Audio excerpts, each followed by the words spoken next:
السلام عليكم ورحمة الله وبركاته.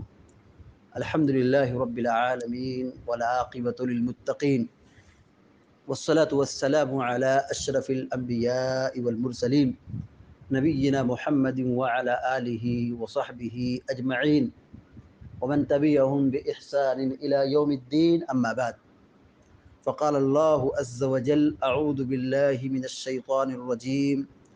يا أيها الذين آمنوا استعينوا بالصبر والصلاة إن اللہ مع الصابرین۔ سورۃ البقرہ کی آیت نمبر 153 ابھی آپ کے سامنے تلاوت کی گئی ہے۔ اللہ رب العالمین فرماتا ہے: یا ایھا الذین آمنوا استعینوا بالصبر والصلاۃ، اے وہ لوگو جو لوگ ایمان لائے ہو، یا اے اہل ایمان، یا اے مومنوں، یا اے مسلمانوں، صبر اور نماز کے ذریعے سے مدد طلب کرو، صبر اور نماز کے ذریعے مدد چاہو۔ ان اللہ مع الصابرین، بے شک اللہ تبارک و تعالی صبر کرنے والوں کے ساتھ ہے۔ یہاں اس آیت کریمہ میں اللہ تبارک و تعالی دو عظیم ترین عبادت کا حکم دیا ہے اور پھر اس کا فائدہ بتایا ہے۔ نماز کی پابندی، نماز کا اہتمام، اور صبر کی پابندی، صبر کرنا۔ اور اس کا فائدہ کیا بتایا؟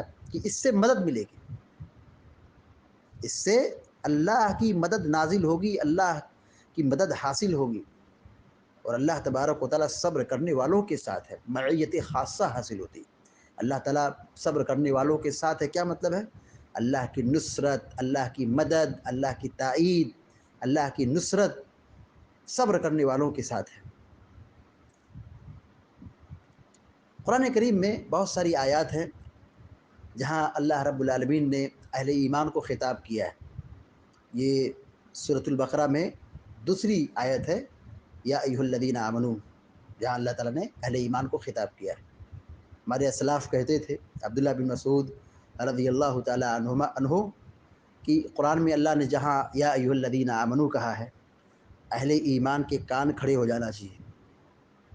اللہ تعالیٰ کا کلام، پورا قرآن اللہ کا کلام ہے، سکون سے، اطمینان سے کان لگا کے سننا ہے، سننے کی تعلیم ہے۔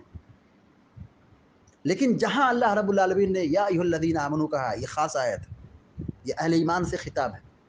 عبداللہ بن مسعود رضی اللہ تعالیٰ عنہ کہتے تھے کہ قرآن میں جہاں یا ایھا الذین آمنوا کا صیغہ ہے، ایسی آیتوں پر اہل ایمان کے کان کھڑے ہو جانا چاہیے، کیونکہ یا تو اچھی خبر ہوگی جس کے کرنے کا اللہ حکم دے رہا ہے، یا کوئی بری بات ہوگی جس سے اللہ تعالیٰ منع کر رہا ہے۔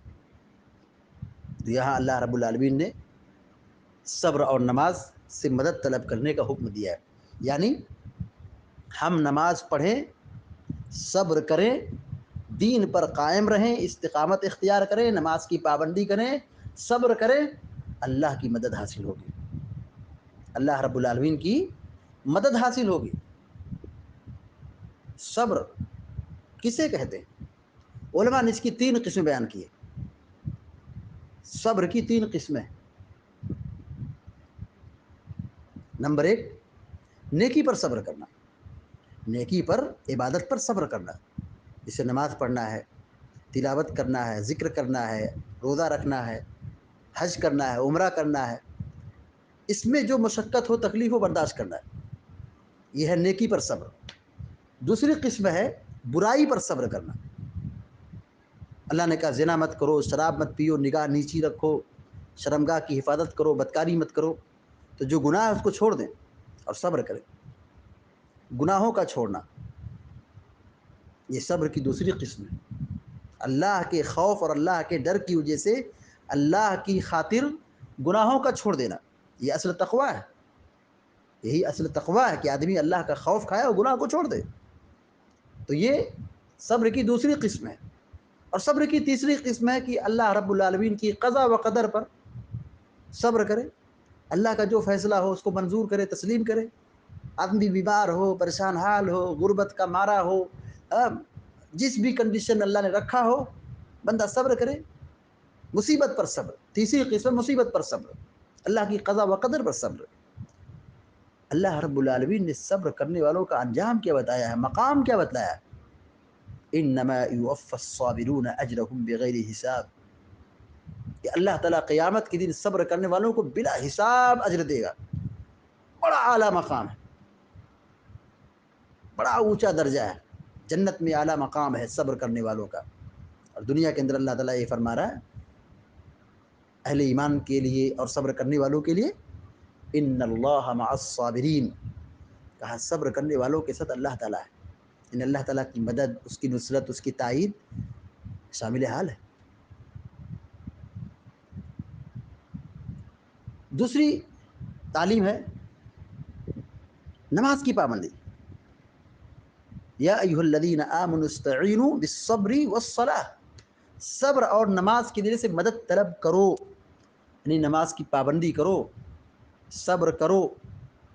دیکھیے نماز یہ بڑی عظیم ترین عبادت ہے، بہت بڑی نیکی ہے، بہت بڑی عبادت ہے۔ توحید ایمان قبول کرنے کے بعد سب سے پہلا فریضہ نماز ہے۔ بچہ بالغ ہو گیا ہے، بلوغت سے پہلے نماز کی تعلیم ہے۔ حکم ہے کہ 7 سال کا ہو جائے نماز پڑھنے کا حکم دو، 10 سال کا ہو جائے نماز نہیں پڑھتا اس کی پٹائی کرو،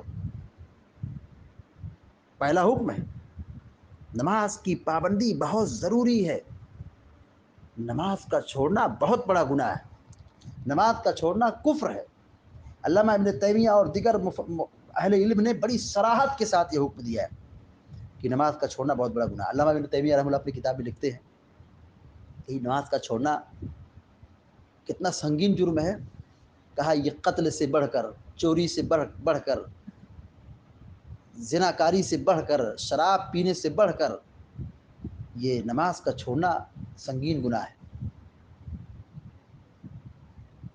مگر ہمارے سماج میں، ہمارے معاشرے میں نماز چھوڑنے کو کوئی گناہ سمجھتا ہی نہیں،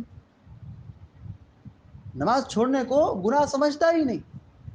ہمارے اور کافروں کے بیچ میں ہی فرق کرنے والی نماز ہے۔ جو نماز کی پابندی کرتا ہے دین پر قائم ہے، جو نماز کو ضائع کر دیا وہ دین کو ضائع کر دیا۔ پیارے نبی صلی اللہ علیہ وسلم کی سیرت کو پڑھیں، پیارے نبی صلی اللہ علیہ وسلم نماز کی کس قدر پابندی کرتے تھے۔ احادیث میں آتا ہے کہ آپ پر جو کوئی مصیبت آتی، پریشانی آتی، آپ نماز پڑھتے تھے۔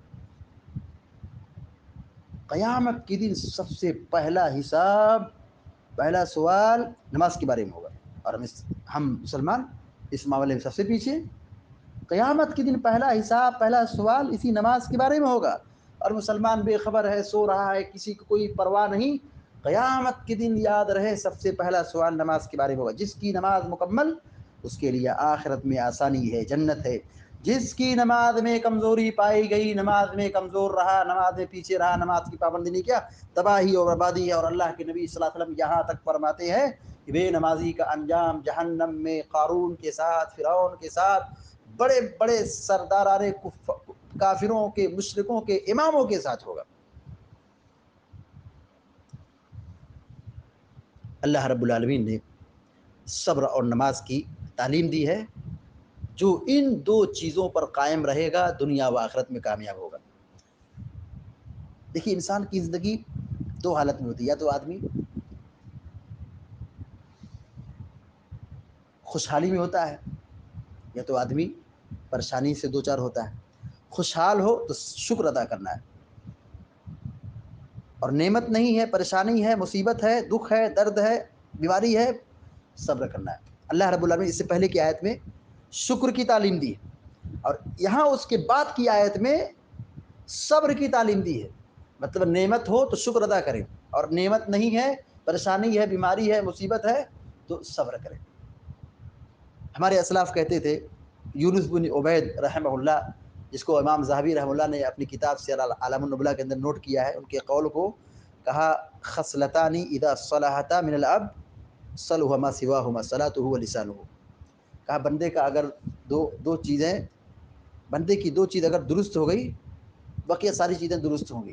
کہا اس کی زبان اور نماز، نماز کی پابندی ہے، نماز کی حفاظت ہے، اور زبان کی حفاظت ہے، تو اس کا سارا عمل کیا ہوگا، محفوظ ہوگا۔ لیکن جس کی نماز میں جھول ہے، زبان خراب ہے، سارا سسٹم، سارا نیٹ ورک جسم کا سب برباد۔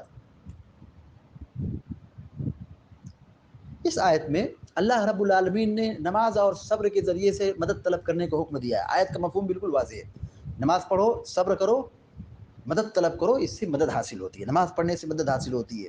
ہماری بربادی اور ہمارے زوال کا جو سب سے بڑا سبب ہے کہ ہم نماز سے، مسجد سے دور ہو گئے، نماز کا کوئی اہتمام نہیں، تو کہاں سے اللہ کی رحمت نازل ہوگی؟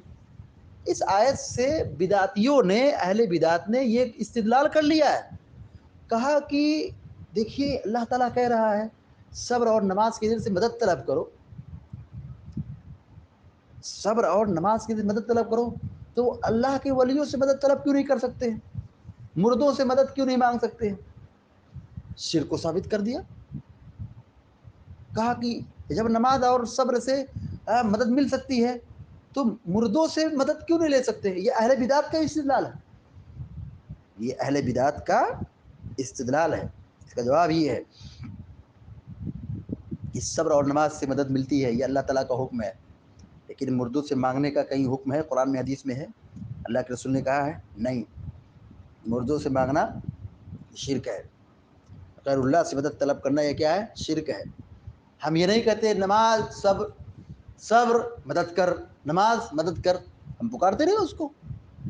اللہ رب العالمین نے کہا نماز پڑھو، صبر کرو، مدد حاصل کرو، مدد ملے گی، اللہ کی نصرت اور اللہ کی مدد نازل ہوگی۔ اللہ تعالیٰ یہ نہیں کہا ہے کہ مردوں سے مانگو، قبروں سے مانگو، ولیوں سے مارو اور صبر اور مدد مل جائے گی۔ یہ سب شرک کے چور دروازے ہیں۔ بدعتیوں نے، مشرکوں نے امت کو برباد کیا ہے، مسلمانوں کو گمراہ کیا ہے۔ اپنے پیٹ پالنے کے لیے لوگوں کو کس طرح اللہ کی آیتوں کو بگاڑتے ہیں اور اللہ کی آیتوں کے ساتھ گھناؤنا سلوک کرتے ہیں، تحریف کرتے ہیں۔ ڈرنا چاہیے اللہ تعالیٰ کے عذاب سے ایسے لوگوں کو۔ اللہ تعالیٰ تو یہ کہہ رہا ہے کہ صبر اور نماز کی مدد طلب کرو۔ اللہ تعالیٰ یہ نہیں کہا کہ پکارو صبر، پکارو نماز، مدد کر، یہ اللہ تعالیٰ حکم نہیں دیا۔ اللہ تعالیٰ نے یہ کہا ہے کہ صبر اور نماز کی سے مدد طلب کرو، نماز پڑھو، نماز کی پابندی کرو، نماز کی حفاظت کرو، مصیبت پر صبر کرو، اللہ کی قضا و قدر کو تسلیم کرو، اللہ تعالیٰ کی مدد حاصل ہوگی، اللہ تعالیٰ کی تائید حاصل ہوگی۔ ان اللہ مع الصابرین، بے شک اللہ تبارک و تعالیٰ صبر کرنے والوں کے ساتھ ہے۔ اللہ کی رحمت نازل ہوتی ہے، اللہ کی مدد حاصل ہوتی ہے، دنیا و آخرت میں اس کے لیے کامیابی ہے جس کی زندگی میں نماز کی حفاظت ہے، اور جس کی زندگی میں نماز کی پابندی نہیں ہے وہ اس دنیا کے اندر بھی پریشان ہوگا اور آخرت میں بھی پریشان ہوگا۔ اللہ تعالیٰ سے دعا کر اللہ تعالیٰ آپ سب کو نیک عمل کرنے کی توفیق عطا فرمائے، آمین یا رب العالمین۔ اقول قولی ھذا واستغفر اللہ لی ولکم ولسائر المسلمین واستغفروہ انہ الغفور الرحیم، وصلی اللہ علی نبینا محمد وسلم تسلیما کثیرا۔ السلام علیکم ورحمۃ اللہ وبرکاتہ۔